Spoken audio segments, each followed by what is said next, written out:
Welcome once again to another episode of the Random Access Podcast, brought to you by rapodcast.net. This is episode 840, recorded live on July 12th, 2025. And here are your hosts, the man who wished me a happy birthday, Dave Pillay. Happy birthday to you. Happy birthday to you. And the man who is almost the answer, Andy Lowe. Hi. Almost hitting that magical 42. Oh, that answer. It took me a second. I got it like right before you said it, but not far enough ahead of it to have... Yeah, you're almost the answer. I'm almost the answer. Is that what happens? You turn 42 and you just have all the answers? Probably not. But only for the briefest moment. Yes.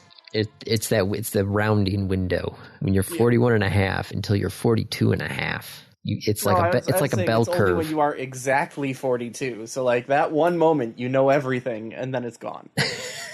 You literally get like one flash of brilliance, and you're like, oh, and it's gone. And it's gone.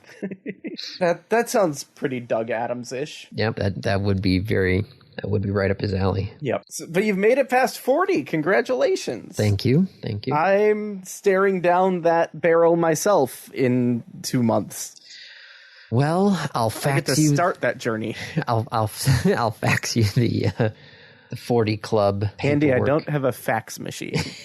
So I don't know what you're going to do. I don't think you have a fax machine. I did at the old job. There were times where I had to fax things. Now, though, I just, because I've got the printer with the built-in fax modem, I just don't know how I would be able to actually use it. Is there there's got to be some sort of way where you could plug you need a dial tone, I think. Maybe if I got a magic jack or something, I don't know. I don't know. Yes, no, most of the time I just find those free fax websites. And just send it that way? Yes. Actually, what did I have to fax recently? I had to fax something to Progressive about the car insurance. And it was either mailing it or faxing it. And those were my two options. And I was like, what the heck is this? And it was something I needed, the next day. So I'm like, well, if I mail it, that's not going to work. Nope. So I will fax it. I haven't had to fax anything in a very long time. Yeah. And I'm totally okay with that. Faxes were great for its time period. Which was a long time ago. Yes. Then email came along and faxes became... Should have died. Should have died. Should have died a fast and just instant death. Just disappeared. Yes. Has it? No. Are there places that are required to fax? Yep. A lot of insurance dealings and claims stuff requires faxes. It sucks. Yeah, due to regulations of some kind. Yeah, and it sucks. Okay, speaking of regulations, this is already going down a rabbit hole. Uh-oh. Well, that's certainly not record time. No. So I have a little inflatable kiddie pool, right? Yes. Just blow it up. It's small. It's a large kiddie pool, but it's still what you would consider a kiddie pool. So Amazon Prime Day was going on, and one of the Prime deals was an 8-foot above ground pool that was 30 inches deep. So 30 inches, right? Less than 3 feet. Less than 3 feet. Yes. So, not like a big above ground pool, but still deep enough to drown in. Well, yes, that's what I found out, is the fact that in Michigan, the laws are the same for pools. Every pool, if it is over 2 feet deep. Okay. So my 8-foot by 30-inch pool has to be safety regulated the same as a Olympic swimming pool. Yes. What safety regulations do you need? Well, must be, fenced in, fence must be certain height, you must not be able to, climb over the fence, that sort of stuff. And who is enforcing this regulation? Well, technically, it's in order to get a permit, in order to actually put the pool on your property, must be, approved and signed off on. And then this is for like a little inflatable pool. This is an above ground pool. Yes, some of which are actually inflatable. Like you blow up the ring and then you start filling it with water. And the way the pool is designed, the ring actually contains all the water inside of it. So yes, there are some that are inflatable that must be regulated, like an Olympic-sized pool, including the if there was any sort of pump, they need to have all the electrical stuff permitted and signed off on. Even though it will plug into an outlet.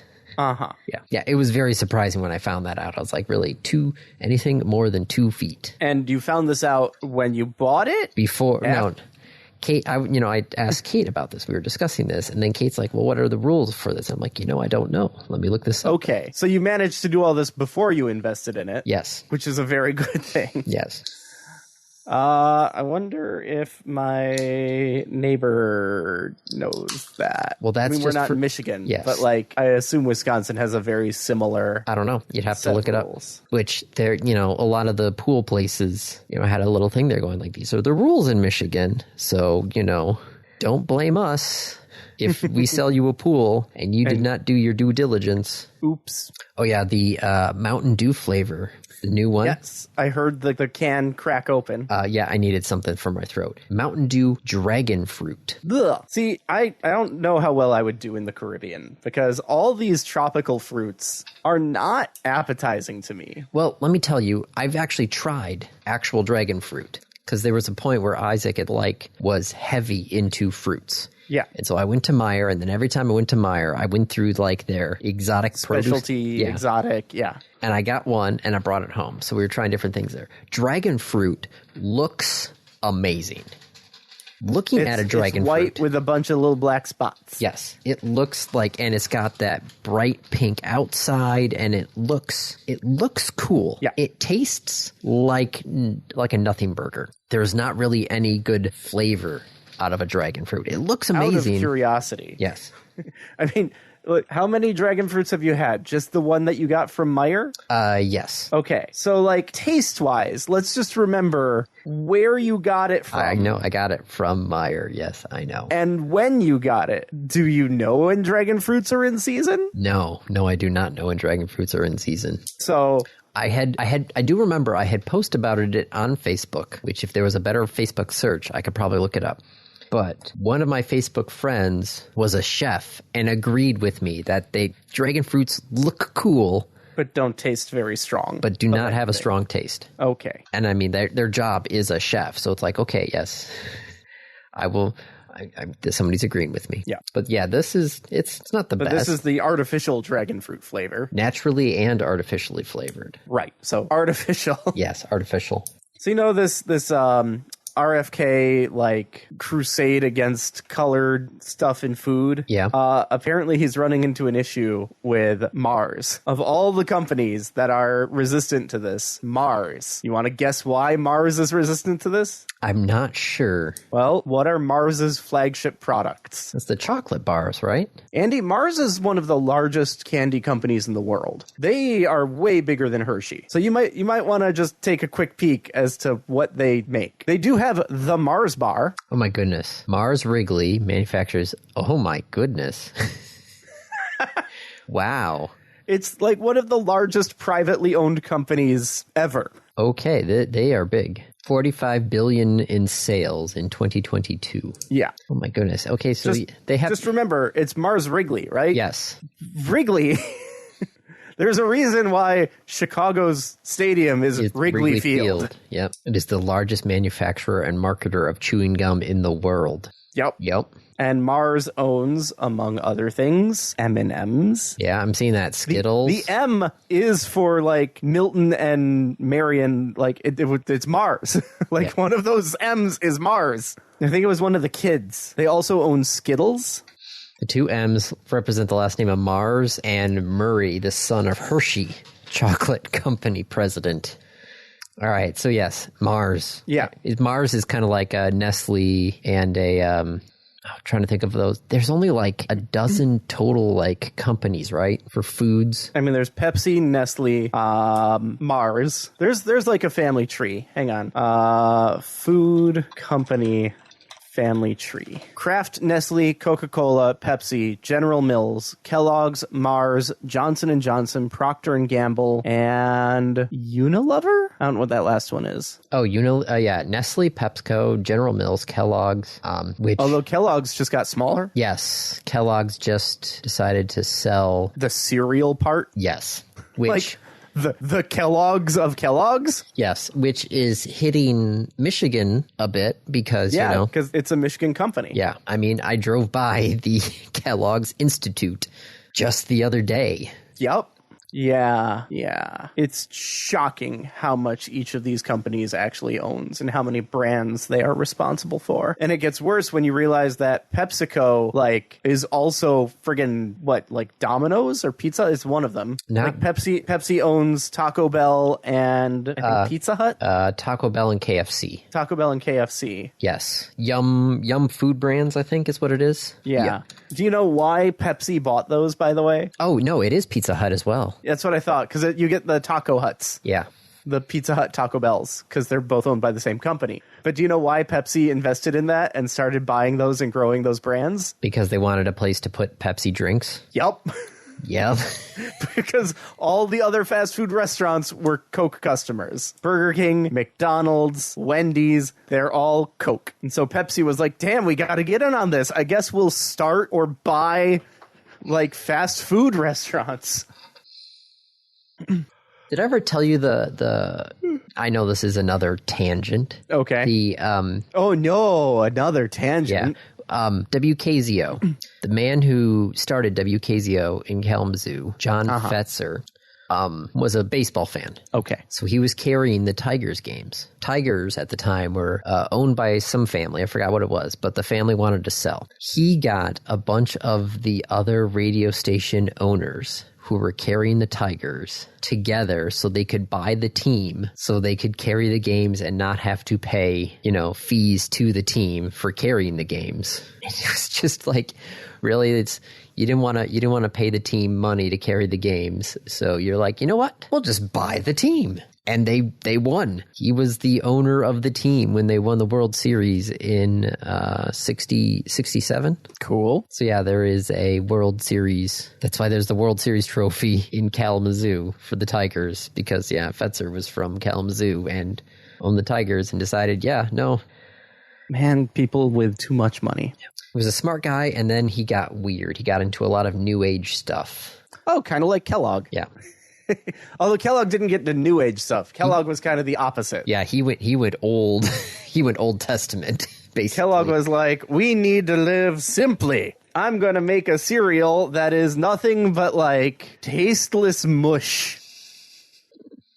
Yeah, the history of Kellogg is interesting. Oh, yeah. I did see the hey, they're selling off the cereal brand. I'm like, that's, well, okay then. I mean, there's a lot of people who work for that company in Michigan. Yep. That's gonna suck. Nope, they've been downsizing the Michigan space for years. Well, crap. Because the building that the radio station was in Battle Creek, had Kellogg's on some of the other floors in the building, because there are basically two high-rise buildings in Battle Creek.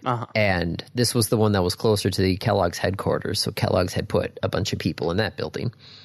And they had pre-COVID, they had pulled a bunch of people out there, and post-COVID did not put anybody back. And so the building owner really did not want the radio station to leave, because they're like, you're a tenant that just, all your stuff is here. Please don't leave us.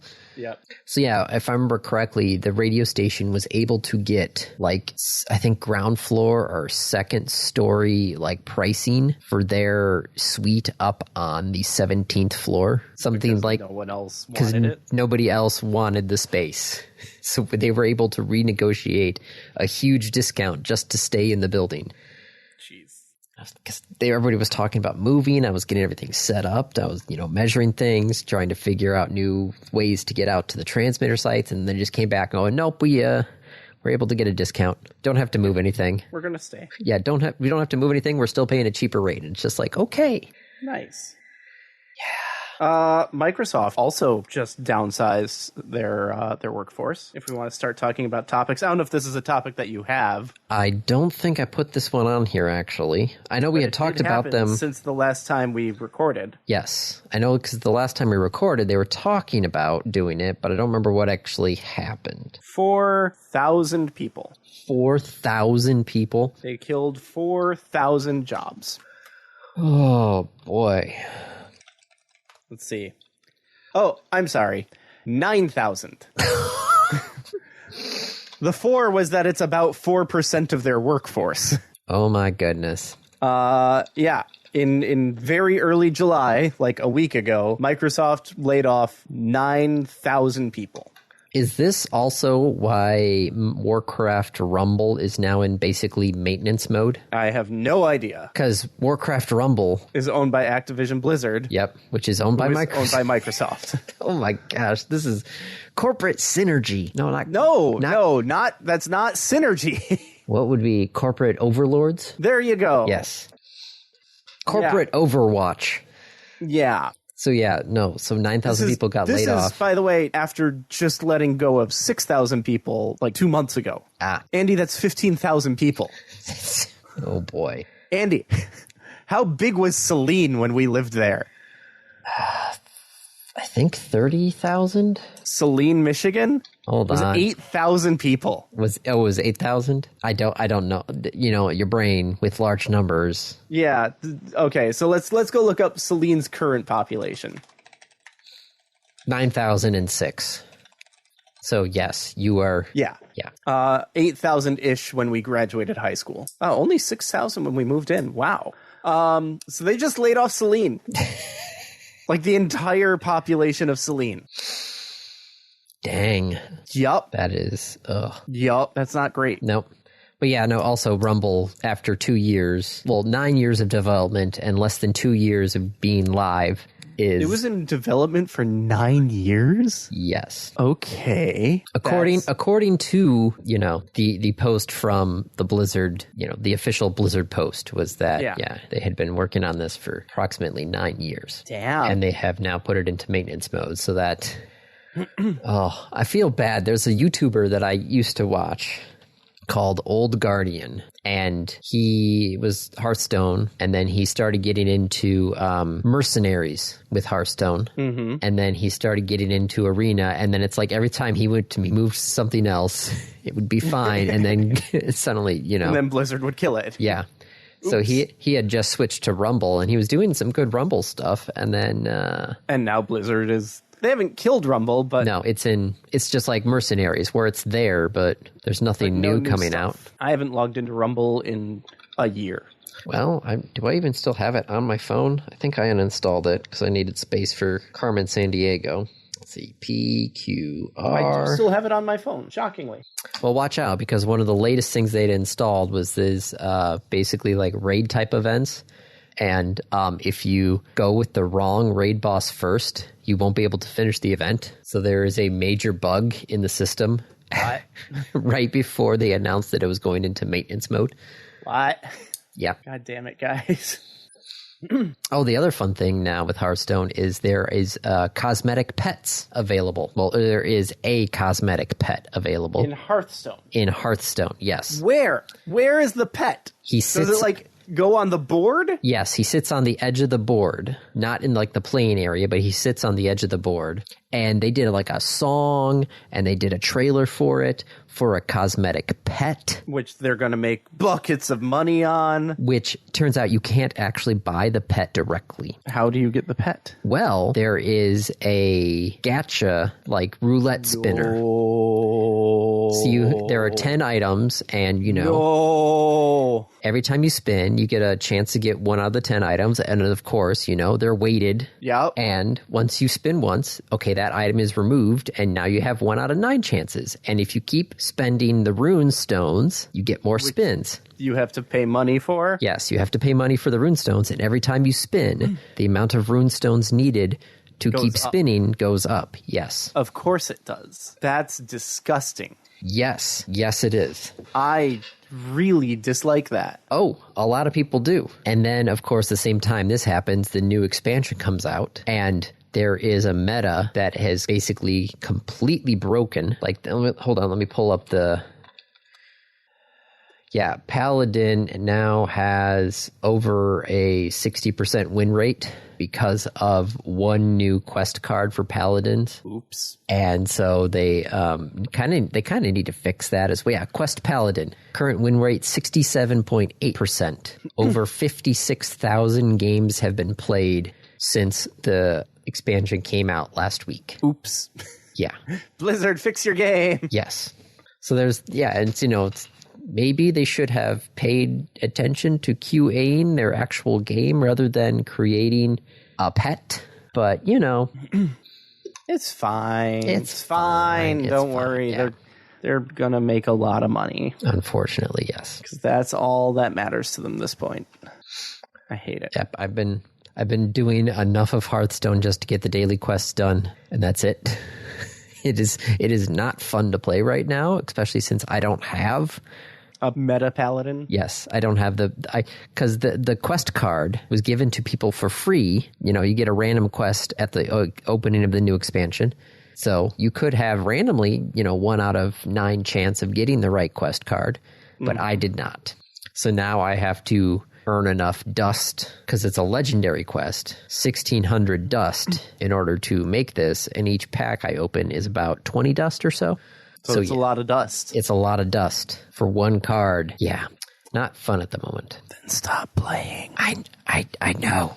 Don't give them the Don't give them the money. Time. Well, I've never given them money. Yes, you have. It isn't money that you've spent, but you've given them money. I've given them time? No, you've given them money. Money I haven't spent. I'm not sure where you're going with this. You spend Google money on it, don't you? No, not on Hearthstone. You haven't spent any of your funny money on Hearthstone? No. Okay, well then never mind. You have not I was going to say, no, the Google funny money I was putting towards Marvel Puzzle Quest. But I stopped playing that, and I'm currently at $19.70 of Google funny money. So go buy a comic book.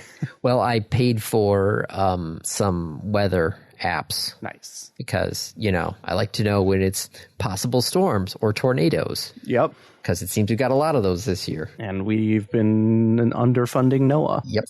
Well, Dave, what do you... Should we actually go to topics? Oh, I mean, we kind of have been on topics, right? They aren't topics we had listed, but they're definitely topics. Yeah. The Switch 2 came out. Yep. And somebody has already gotten banned. Yep. I really, I'm a little concerned, and I'm curious about how that will go, about the, I paid for this console, and Nintendo saying, well, you did, but also the console comes with, a terms of service, and if you violate that terms of service, then we can just brick the console. Well, they didn't brick the console on this specific case. Mm-hmm. But you can't access the online stuff anymore. Yeah, he wasn't, he was an old Switch owner, because the Switch 2 is backwards compatible, he put some, original Switch game cards that he had bought off of Facebook Marketplace into his Switch. The next day, his online services were completely restricted. Then contacted Nintendo support and discovered that they were banned because those the unique codes game that he played. Yes, the cartridge had a unique code that someone else had. Yes. So he had gotten banned because it was piracy. So then he contacted Nintendo and said, wait a second, I'm innocent. I bought these cartridges. See? And then they unbanned him. Yeah. But still, that's how quickly that happened was a little surprising. Yeah. Oh, man. I have not bought a Switch 2 yet. I was wondering where you were at on that path. I don't know if I will buy a Switch 2. I'm sure I'll buy one eventually. Probably. Almost certainly. I'm still sitting here playing on my Xbox 360 and Wii. Do you want to buy a used Switch? Needs a new Joy-Con. Oh, jeez. The left Joy-Con, the joystick has drift issues. Which Nintendo says is not a thing. Oh, no, they did. They absolutely said it was a thing on the original Switch. Oh. But I bought a repair kit for it, and when I tried to take the screw out, it stripped. Oh. So I can't open it, so I can't put the new Joy-Con in. I can't put the new joystick in the Joy-Con. Because that was probably a screw into plastic, I'm guessing. Yes, I think. But like, yeah, I have no real way to get that screw out. Well, there's always a way. Without destroying the thing. That's the other thing there. Speaking of repairing, though, iFixit, which I had, I'm not sure if we had updated on my phone. My phone is working fine. Yay, good job. I got the screen, and I went through their whole process. I've got all their stickers here and everything. Yeah, pretty painless, especially since, the adhesive was already basically taken off by the repair guys. So he's kind of like, yeah, I just kind of put it back together, so you should be okay. So yeah, perfectly fine working phone again. But cool. The guys at iFixit got a hold of the Switch 2 Pro controller, and they are not happy with it.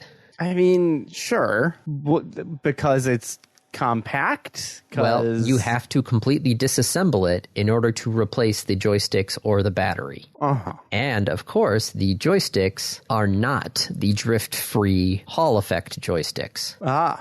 They are the same joysticks that had the same problems on the original Switch. I haven't had any issues with my Pro controller, thankfully. So, yes, they have to completely unseal and pop off the front faceplate and disassemble everything in order to get to the joysticks. Yeah. And this does not surprise me. I have actually seen. It would be nice for it to be easy to repair. Yes. But I'm looking at my PlayStation controller. I'm like, I'm not opening that up.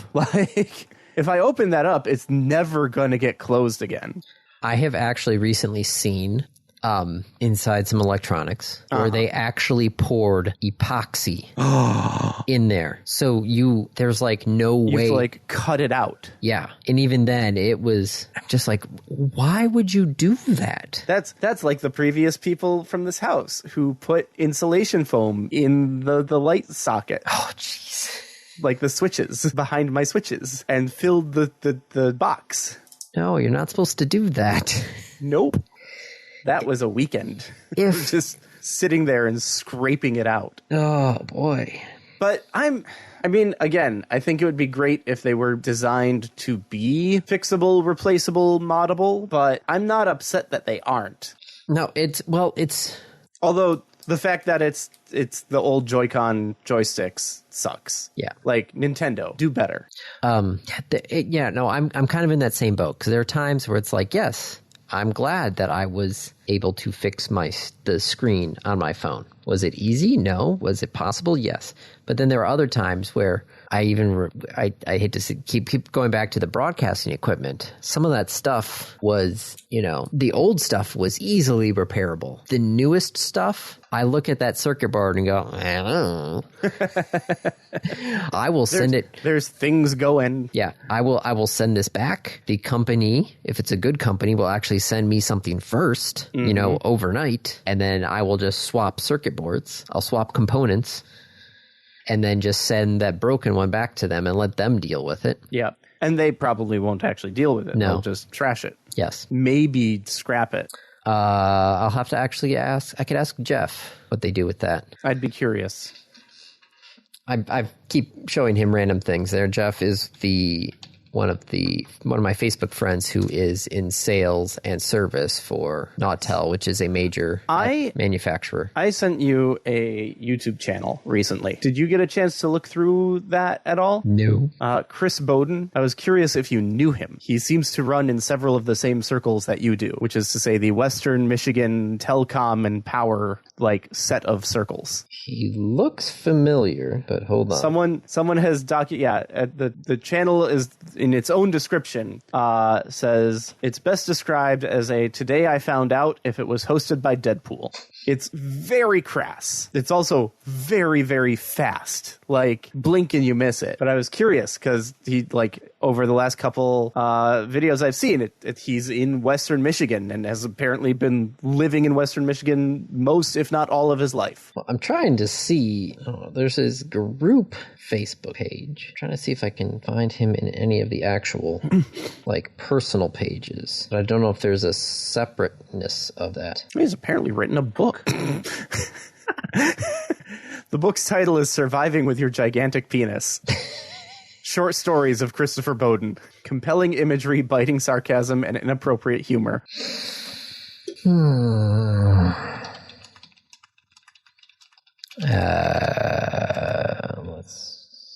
His headquarters is an old machine shop just north of Kalamazoo, Michigan. Hey, I know someone who lives in Kalamazoo, Michigan. Wait, you do too? Yep, there he is. What the frack? Where is he? He says anyone can come to his lab and just play. All right. And he's like, I'm in. I'm off on Fridays. I work 4/10s now, so I have Fridays off. So I could try and hunt him down on Friday. I'd be curious. Well, I'll put that on my list. Okay. A lot of his videos talk about turning things into very expensive paperweights. Yep, there was some of the old Motorola radios. If they accidentally got shut off during the middle of a firmware update, would basically turn into a very expensive paperweight until you sent them back to Motorola for them to tear it down completely and fix it, which is, fine for radios that are plugged in, but the portable radios that run off of batteries, very often people would not charge them before giving them to us to upgrade their firmware. Yep. Luckily now, the newer ones don't completely crash, but also there is a extremely low radio alarm. Like the battery is extremely low and it won't actually let you do a firmware update while the alarm is triggered on the radio. Oh, speaking of other things getting expensive paperweights. Yeah. Belkin is ending the support for the entire line of Wemo smart home devices. I have a number of those. I'm not. Why? I have a lot of those. Well, after I think all of my light switches are those. Well, after careful consideration, they have made the difficult decision to end technical support for older Wemo products effective January 31st, 2026. After this date, several products will no longer be controllable through the Wemo app. Any features that rely on cloud connectivity, including remote access and voice assistant integrations, will no longer work. Since Belkin first launched Wemo in 2011, they have been committed to providing customers and consumers with innovative, simple-to-use accessories for seamless smart home experience. However, as technology evolves, they must focus our resources on different parts of the Belkin business. I'm signing into my router right now to go and see how many Belkin devices are connected. Well, there are just going to be 5 things that are not affected. I think I'm okay because I think actually most of mine are Casa. Oh, yes, that is different. Which is not Belkin? No, it is not. I actually have many of those in my own house. But one of the nice things about my router is it actually tells me, like, here's every device on the Wi-Fi, here's how it's connected, and here's the device metadata. Yes. No, ours is that we got our router through Metronet actually gave us our Wi-Fi router. And yeah, I can sort it by different types. I gave a lot of things names. Okay, so that's Casa, that's TP-Link, that's this computer, that's Laura's computer, those are all of the Alexas, Raspberry Pi, that's a light bulb, some unknown device. That's always fun. I'm like, there's a device, I don't know what it is. Yeah, here's a Wemo switch, like a plug. So that's going to stop working? Yep. This Wemo plug? Well, I'll send you the actual support article. Casa. I'm glad I did most of my stuff as Casa until they decide to, stop. Yeah. It's really cool. I can now see everything that's wired versus wireless. Okay. Somewhere in my house, I have a Wemo wall outlet. So I'll need to track that down. It's a smart plug. I'll have to track that down and replace it. That's bullshit. I really, really do not like that. Yeah. Alexa might know which one it is. Hopefully. So other corporate overlord stuff. Yeah. T-Mobile yeah. Decided to drop their diversity, equity, and inclusion policies. And lo and behold, right after they ended those policies, 2 mergers that they were looking at suddenly got approved. Oh, no. God damn. So we're not at corporate overlord. We're at like government overlord. Yes. We're at backroom dealings and hey. There were two things on the docket. One was their acquiring of Metronet. Lo and behold, I got rid of T-Mobile Home Internet, and I got T-Mobile Home Internet. T-Mobile Home Internet. But worse. Shittier. Well, it's faster than the T-Mobile Home Internet. That's good. A little bit more expensive, but I guess we'll now go back to it again. And the other was the acquisition of U.S. Cellular, which normally the timeline for FCC reviewing mergers is 180 days. The T-Mobile U.S. Cellular deal was currently on day 253. So, of course, the FCC was just sitting on this. Yeah. So it was sitting there and sitting there and sitting there. Yes. And then they're like, we're going to drop our DEI policies. And then, oh, we can approve this. Yes. Fucking bullshit, man. That is such bullshit. What's even better, though, is the DOJ Antitrust Division also approved the acquisition of U.S. Cellular from T-Mobile. Yeah. But in this 900-word statement from the Justice Department, the first sentence says, after a thorough investigation, the Antitrust Division determined not to seek an injunction to prevent T-Mobile from closing on its proposed acquisition of U.S. Cellular. And then literally the rest of this 900-page article, statement, is all basically trashing the idea of T-Mobile acquiring another company, and that we are going to, there's a triopoly, and that, there's potential for consumer harm because of this consolidation. But we're going to allow it anyway. Yes. Yes. So there was one sentence at the very beginning saying that they were going to allow it, and the entire rest of this 900-word statement was all about how bad an idea this was. It's kind of like the military parade to the music and the bad marching. Yeah. This is the best way we can protest this. I was told to let this through, but it's really bad. Here's why. Yeah. Yep. In sum, the department evaluated the likelihood of harm to competition and the potential effects of the transaction on consumers and determined that, on balance, the potential harm and offsetting benefits of the transaction do not warrant an enforcement action, yet U.S. Cellular's inability to maintain its competitive position would result in declining value to its subscriber base. Saying, well, they're going under, so... Yep. It's just ridiculous how, yes, they put that first thing in there, and then the entire rest of the time is like, well, if you're actually reading this... It's actually bad. It's actually bad. Yeah. But if you just read the headline. Speaking of acquisitions and failed acquisitions, OpenAI is apparently not buying Windsurf for $3 billion. Nope. It turns out Google is going to license Windsurf technology for $2.4 billion. For what? For how much? $2.4 billion. Oh my God. So I don't know what happened with OpenAI, but Windsurf walked away and then took less money. But still a ridiculous amount of money. Yes, still a ridiculous amount of money. And of course, Google is hiring their workers. Yes, but they're not going to be, they're not acquiring Windsurf. Yeah. Because that would be, regulatory. Yeah. So instead, they're just going to license Windsurf's technology and, hire everybody who works there. Jesus Christ.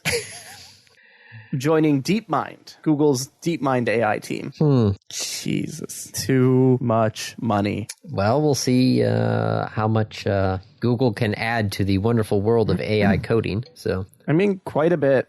It's still $2.4 billion. Oh, boy. Oh, check your email, because there was a class action lawsuit against GameStop. What did they do now? Well, if you've bought something from GameStop in the past 5 years, like me as I raised my hand, and if I had a Facebook account when I did so, raising my hand, there is going to be a $4.5 million class action settlement. Okay. Because the GameStop is accused of violating privacy laws by tracking and sharing consumer info with Facebook. Oops. So this was a whole thing about that Facebook, pixel info or something like that. Yes, no, GameStop is not saying they did anything wrong, but they are agreeing to pay $4.5 million to settle the class action lawsuit. So, we didn't do anything wrong. We just want to pay you $4.5 million for it to go away. Right. So, check your email, see if you're on the class action lawsuit settlement, as am I. I probably am, but I have no idea which email that would have gone to. I don't know. I'll have to look. I'm pretty sure I'd throw all of my GameStop emails into just spam. But also, how much money are you expecting to get from this settlement? That is, let me tell you, I just here got it from ePic Notice, PIQ Notice.com. Notice proposed settlement. How much? You may elect to either receive a cash payment up to $5 or a voucher of up to $10 to use on GameStop's website. Okay, so $10 to use at GameStop. I'm not worried if I don't find this. Yeah, $5 cash. Yeah, or $10. Woo, $5. Yeah. So what if I didn't get anything, but we tripled the penalty? I'm okay with that. Claims must be submitted no later than August 15th, so we got some time. Yeah, I'm also just not going to do it. Yeah, no. I thought there was going to be more. It was like $4.5 million, and then it's like... Yeah, but split among how many people? Seems like a lot of people bought stuff from GameStop over the past 5 years. If it's split over 1 million people, yeah, you get $4. Well, it's less than 1 million people. You get 5. Or you can, it's just that Red Bull class action lawsuit. Which one?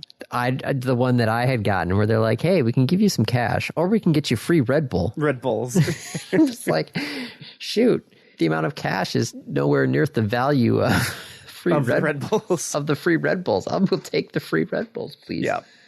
It's so bad. Well, let's see. BYD in China is now going to have level 4 autonomy for parking. Ooh, that's hands-free, right? That is person free. That is you don't need to be in the car. Yes, you get out of the car, it will find a parking spot for you and park itself. That's pretty cool.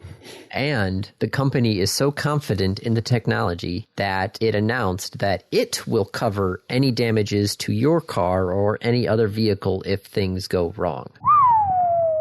That's big. Yeah, they're saying they are so confident with their complete autonomy that if something happens while it is parking itself, it is not your fault, it is their fault, and they will take care of it. Okay, then. Yeah. I'm glad. I hope that they don't get swarmed with requests. I hope not. But granted, it looks like their autonomous include 12 cameras, 5 millimeter wave radars, 12 ultrasonic sensors with 1 centimeter accuracy, and that's the base level. Jesus. The next level up adds LiDAR, and then the top level adds 3 LiDARs for precision. How many do you need? I guess 3. Apparently 3. Apparently 3 can get you within 0.8 inches of other objects. Without hitting them. Man, 0.8 inches. I'd be willing to bet that the car on a hot day versus the middle of winter. Oh, the car expands. Is expanded by that amount. So you've got to be really, really aware of where all of your sensors are relative to each other. Maybe not 0.8 inches. That's 3/4 of an inch. That's a pretty significant growth. But even so, you still need to know, damn, that's impressive. How long till that comes over here? Well, that's the thing. What the hell is taking Tesla so long? Well, that's the thing. The side note, BYD's hypercar with its sensors can actually see the potholes on the road and supposedly jump over them. Wait, what? Not swerve around them. No. Jump over them. Yes, supposedly. It's not always easy. The wheel off the ground, or it just pushes the car down and then lets it go up. All right, hold on. I just brought up the YouTube video. I feel like jumping it is going to be worse for your suspension than just going over it. All right, I'm going to share this video with you at the time stamp when it starts. Okay, show me this. Okay, we're driving really fast. Like I said, this is their hypercar.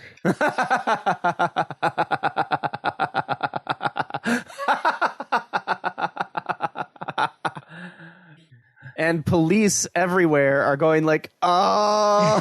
Yeah, I love the part where they literally have it jumping over a spike strip. And it's like, wait a second. Like, we don't like this. This is maybe we don't give the cars the ability to go over the things we use to stop cars. Yeah. Maybe that's a bad idea.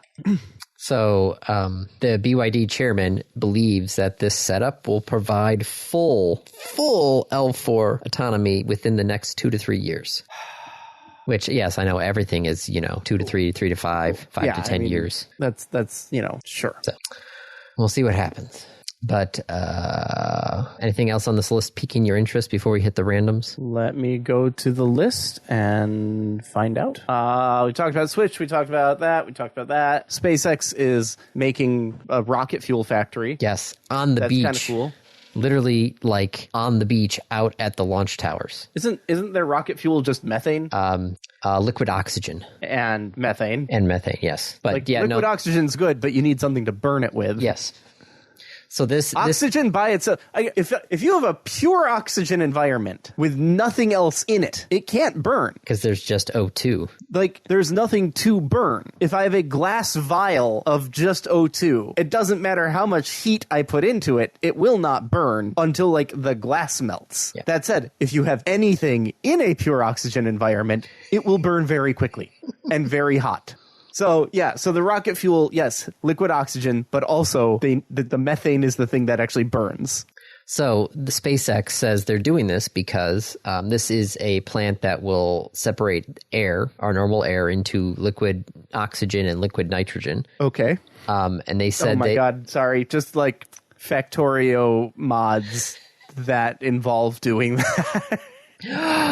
There is the Steam automation sale going on this week. Is there? Yes. You probably own several things in there. Yes, but that's a thing going on this week is the Steam automation sale. There's also the Final Fantasy franchise sale. Oh, okay. Lots of Final Fantasy stuff is for sale. Well, yes, but SpaceX says they needed this because they need more than 200 trucks of liquid nitrogen and liquid oxygen delivered for each launch. Mm-hmm. So they're like, hey, if we can build this next to the launch towers, we can just save tons. Yes. Okay. So that's the problem, though, is the fact that it's going to be built next to the launch towers, which are, right next to the beach. So, it's set to be built about 280 feet inland from the line of vegetation, which is where the dunes begin on the beach. So, it's right there on the beach. So there's a lot of natural conservation that they need to do. But they're building fuel right there. Cool. Good for them. It will save them probably quite a lot. Yeah.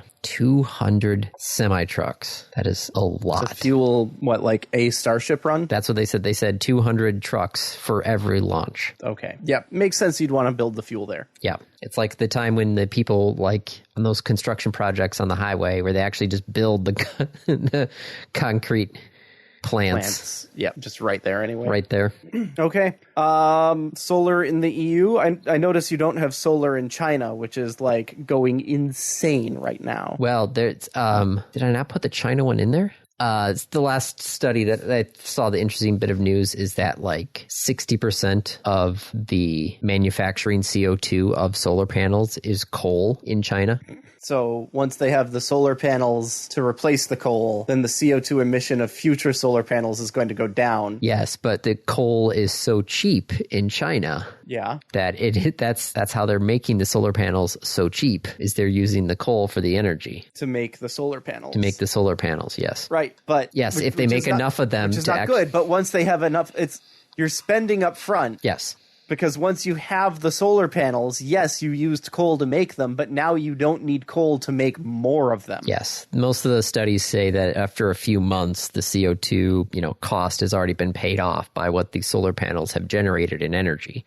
But it's still highly ironic that, China's massive push for green energy is powered by lots of coal. Yeah, but I feel like that's an investment. Yes. I feel like that's very similar to my comments that I've made on the show many times saying, yes, start up more nuclear plants. Yes, I agree. Yes, it's going to be bad, but it's better than using the coal. Well, heck, you're talking about the EU.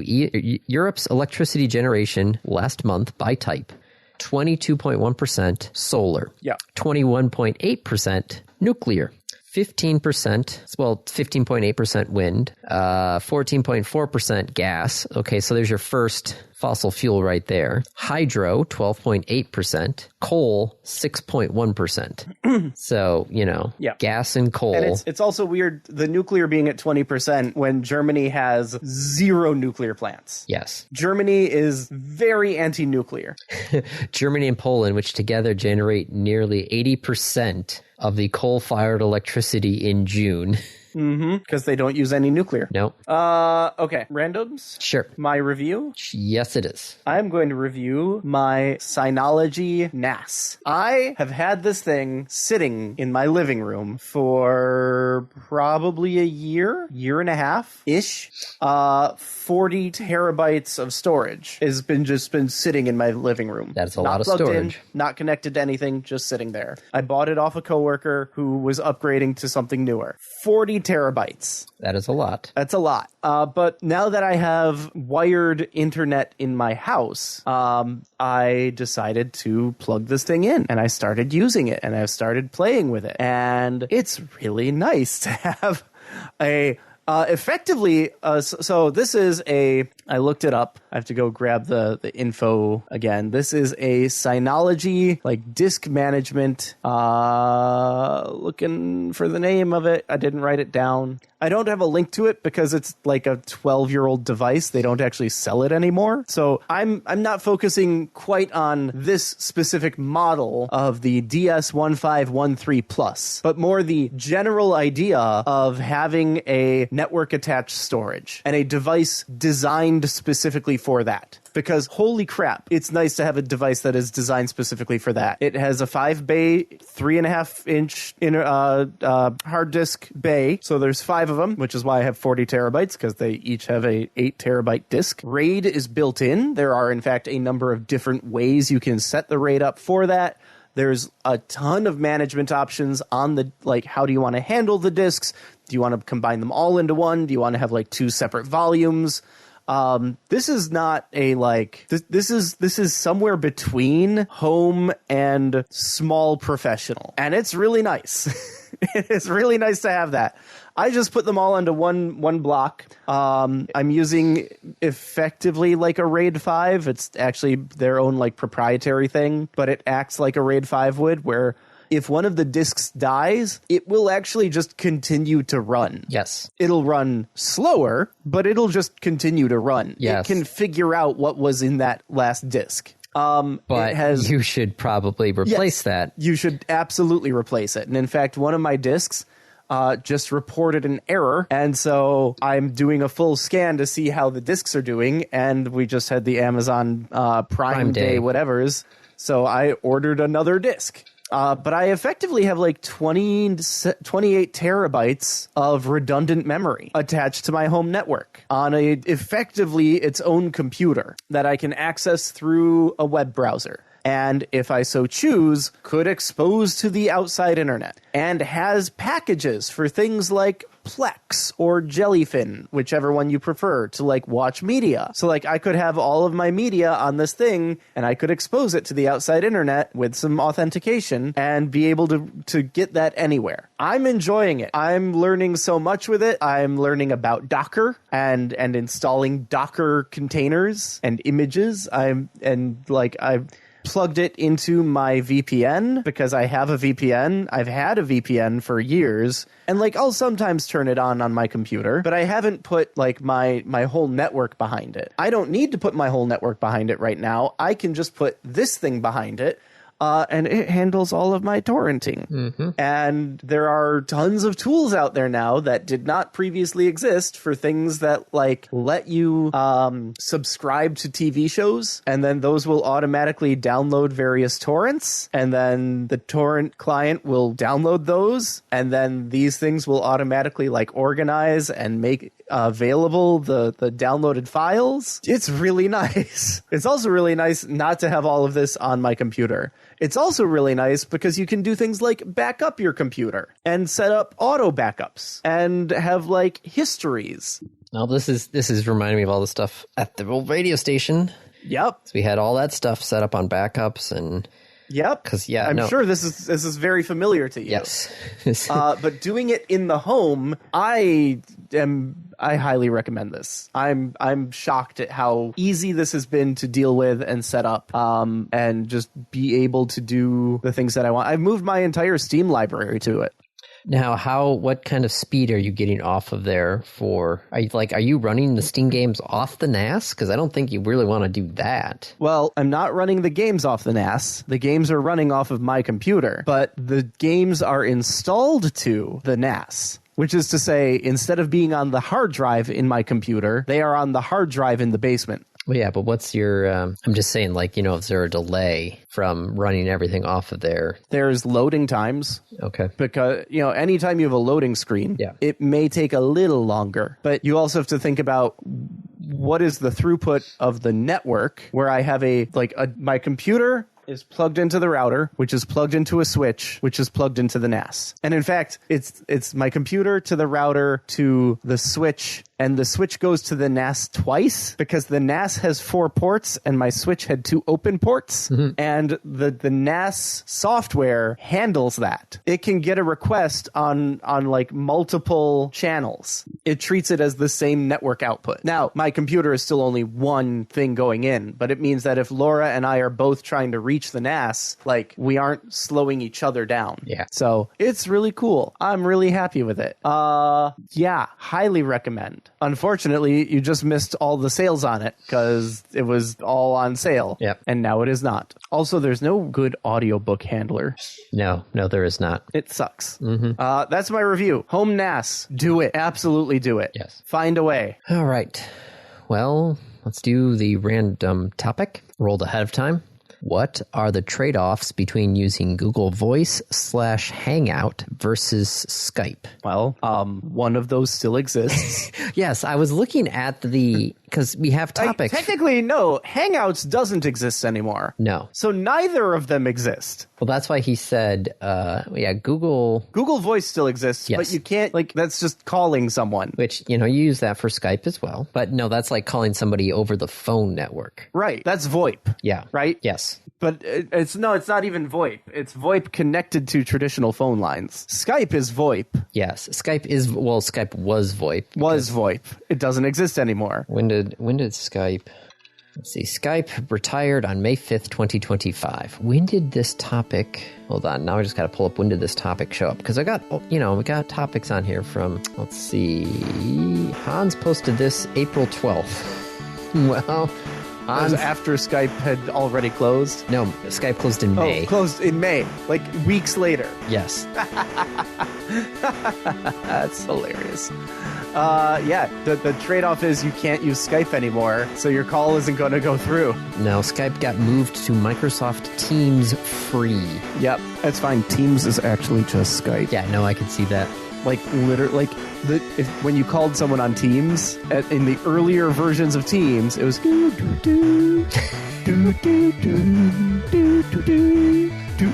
that's Skype. Yeah. Teams was Skype.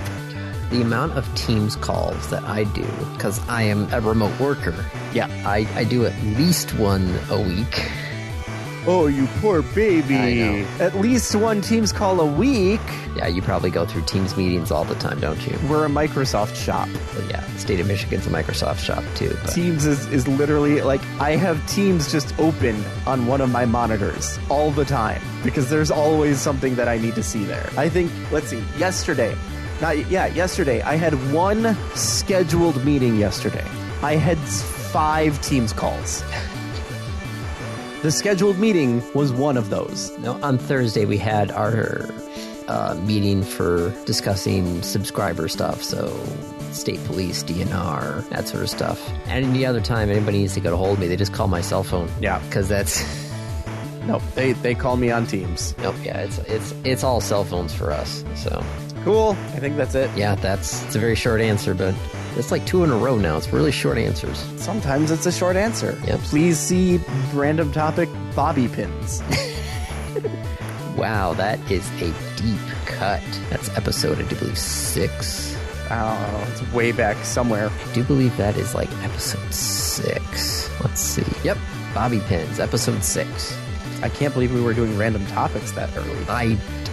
Episode 8, like, we did Batman versus Lex Luthor, Spaceman versus Caveman, zombie invasion, survival, and what we want to do with our lives. Like, what happened on episode 8 that we decided to do, like, 4 random topics? I think we just ran out of out of stuff to talk about. I don't know. I'll have to go back and listen to that one and go, like, what happened on this thing?